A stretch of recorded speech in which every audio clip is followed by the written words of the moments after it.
সেলেসাওদের আক্রমণ ভাগকে কিভাবে সাজাবেন কোচ ডরিবাল জুনিয়র? কপাল পুড়তে যাচ্ছে কোন খেলোয়াড় সুযোগ পেতে যাচ্ছে আবারও ব্রাজিল দলে, যেখানে ক্লাবের হয়ে দুর্দান্ত খেলছেন ভিনিসিয়াস জুনিয়র ও রদ্রিগো।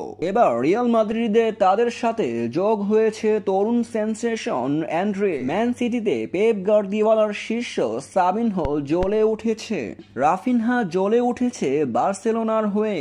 রেড জার্সি গায়ে একের পর এক গোল করে যাচ্ছেন অ্যান্তোনি। এবার কাদেরকে নিয়ে একাদশ সাজাবে কোচ ডরিবাল জুনিয়র চিন্তায় পড়ে গেছে কোন খেলোয়াড়দের নিয়ে আক্রমণ ভাগ সাজাবে। সবাই এখন বাজিমাত করছে ক্লাবের হয়ে।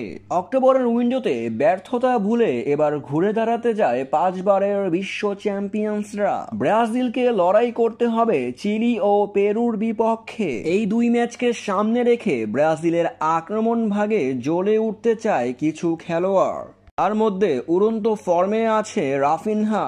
ব্রাজিলের আক্রমণ ভাগে আছে তারার মেলা। তাই তো ভিনিসিয়াস ও রদ্রিগোকে দলে রেখেছে কোচ ডরিবাল জুনিয়র। ব্রাজিলের অ্যাটাকিং এ যেখানে 7 জনকে রেখেছেন কোচ ডরিবাল জুনিয়র, চিলি ও পেরুর ম্যাচে এই 7 জন ব্রাজিলের একাদশে থাকতে পারবে। তবে ব্রাজিলের অ্যাটাকিং এ তরুণ সেন্সেশন ইস্তেবা উইলিয়ামকে বাদ দিয়েছে কোচ। মূলত এদেরকে বাদ দিতেই তাকে দল থেকে বাদ দেওয়া হয়েছে।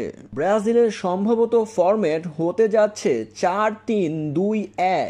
এমন ফরম্যাট নিয়ে ব্রাজিলের একাদশ সাজাতে যাচ্ছে কোচ ডরিবাল জুনিয়র।